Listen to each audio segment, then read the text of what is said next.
Hello, Jen Schwimmer here. Welcome to today's vlog. Before we get to today's subject, just one brief mention of the Rasmussen poll. I said yesterday that Trump was at 51%, which is a pretty good gain for him because he's usually below 50%, sometimes in the mid to low 40s. He was at 51% yesterday. He's been at that level before, but only for maybe one day, very brief period of time. There was one day only when he was at 52%. But today, he's at 51% again. That is a good sign. We'll see what happens going forward. Oh, I should say it's a good sign if you're a conservative or a Trump supporter. Full disclosure, I'm a conservative. It's maybe not such good news for Democrats and Biden supporters. But for conservatives, that is a pretty good sign for getting reelected because it's very rare. In fact, I can't think of a single case where a president whose approval was at 50% or above was not reelected. Plus, I mentioned other polls that were starting to turn in Trump's favor. I won't get into those today because you can watch yesterday's vlog. So let's go right into today's subject. Today, I want to go back to the Middle East. I cover the Middle East a lot. Probably my second most covered subject after domestic current events and politics. This is about what looks like the beginning of a real game changer. The Israelis have just deployed a new device that they are using to shoot down incendiary balloons. These are the balloons with incendiaries attached that the Palestinians in Gaza fill with helium and then float over the border into Israel. And then in Israel, the balloons eventually descend and they start fires. They cause millions of dollars of damage. So a way to shoot those down, these little balloons, that is a great advantage for Israel. They have that device now. I'm going to show you a video of this new laser shooting down. They shot, and this is important too, 32 balloons. 32 balloons with a laser. And you may say, well, it's only balloons, but keep watching. You'll see why this is important when I get to an article in a minute. But first, watch this video.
Welcome back. You just saw that laser, that Israeli laser, shoot down 32 balloons. I think that's 32 balloons. I don't remember the exact number, but this is what is important. I'll read from this article. Here's the headline. Israel deploys first of its kind laser system to Gaza border to fight incendiary balloons. Israel's, quote, Lahav or, unquote, light blade, that's what it means in English, laser system designed to intercept airborne incendiary threats launched from the Gaza Strip was deployed operationally by the border police for the first time on Tuesday. Said to be the first defense system of its kind in the world, the light blade system will target incendiary balloons and kites, which have started countless fires in the southern border vicinity communities in recent years, as well as drones. According to available details, the laser is capable of engaging targets with an effective range of 2 kilometers. That's 1.2 miles, day or night. Now, this is the important part coming up right here. Pay attention to this. Once the system locks onto its target, it fires a unique laser beam at it. If the target is a balloon or a kite, it incinerates it midair.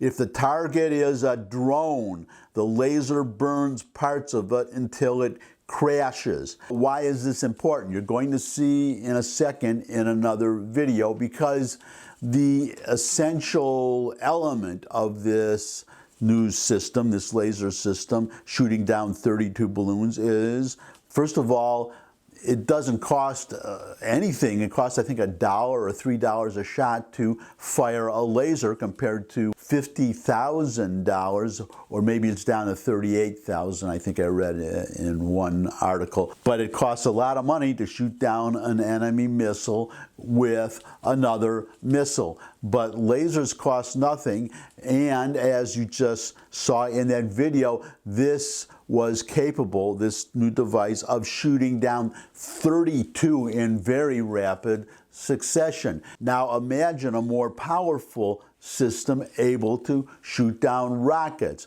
We already have this system that shoots down balloons, can shoot down drones.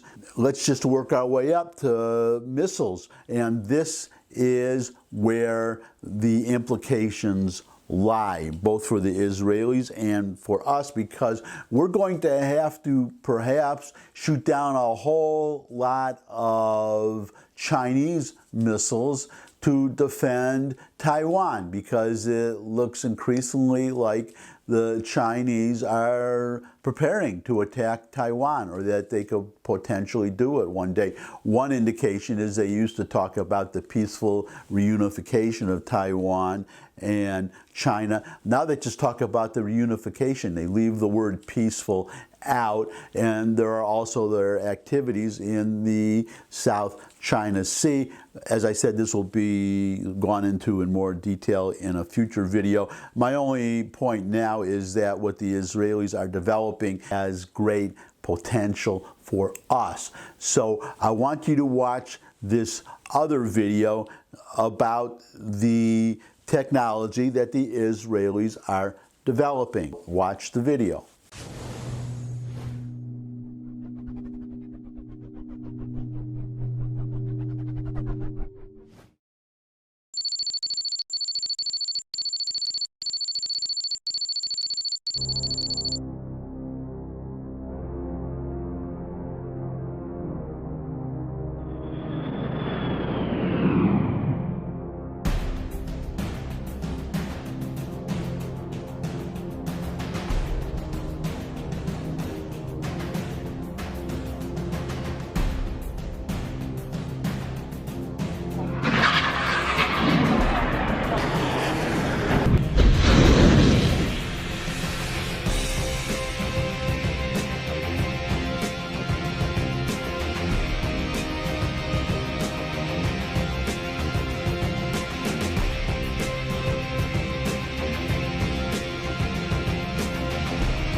a word about that video that you just saw, because it's an animation. You just saw it's an animation.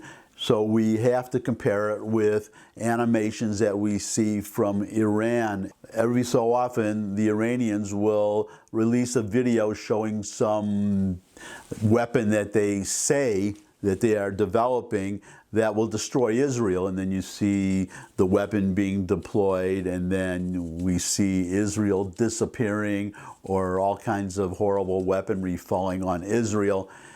This is similar, what you just saw from the Israelis. The crucial difference is that the weapons that the Iranians claim they have do not actually exist. These are just propaganda videos. It's just something that I suppose is supposed to inspire the Iranian people and other Israel haters and to frighten Israel.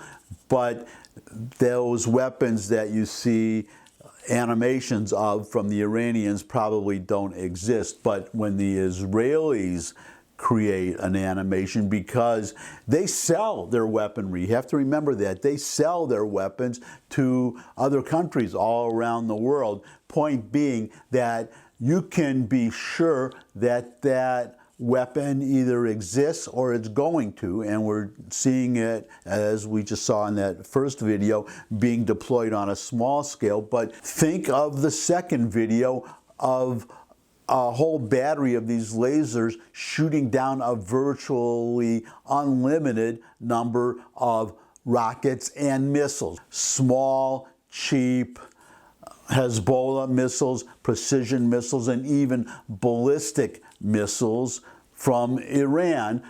Remember also from that video that part of the system was deployed on drones. So you can have Israeli drones constantly patrolling the skies a lot closer to Iran than to Israel. So they're getting a lot of strategic depth there, so they can shoot down these missiles before they even hit Israel. And then same deal for Lebanon, because the existing system has a range of 1.2 miles, a little over a mile. That is plenty of time, because you have to remember these devices operate at the speed of light. Lasers project light. They operate at the speed of light. In that animation, you see these lasers shooting down multiple targets at once. So do you see now the implications? When the day comes, as I am confident it will, that instead of threatening to destroy Lebanon if the missiles start coming from Hezbollah, that the Israelis will one day say, well, fire all the missiles you want, spend all the money you want firing missiles, and same to Iran. Go ahead, we'll shoot them all down, so we're not worried about it. Or we'll destroy Lebanon, we'll take you guys out, or at least Hezbollah if you launch a missile, but you're not going to be able to hit Israel with thousands of missiles a day. I think the estimate I saw was 1,500 missiles a day that they could fire.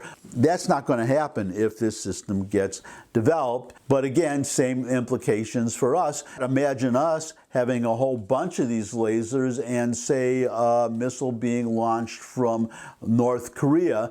They won't have the capability to launch very many missiles. Also, North Korea is quite a distance from the United States, so plenty of time to see and intercept a missile. Same deal with China, same deal with Russia. But also, I could imagine, now that I think of it, South Korea.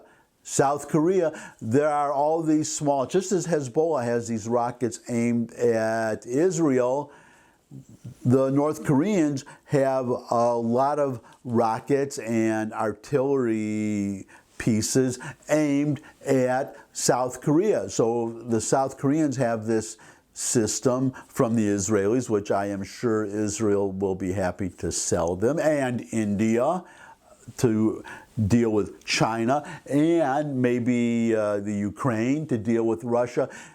Again, do you see the implications of having a cheap and effective anti-missile system that depends on lasers? And do you see the implications of giving me a thumbs up if you like this video, sharing it with anybody you think would also like the video? I got a comment section below the video if you want to put some comments there. You could suggest future topics, ask questions. You could subscribe too. There's a little button somewhere there that you can click and subscribe. There's something else for notifications, I think. I never figured that out, but I know it's there somewhere because the other vloggers say click your notifications. So look for it. It's got to be there. And finally, come back and see me again. I look forward to seeing all of you again. And until I do see all of you again, bye.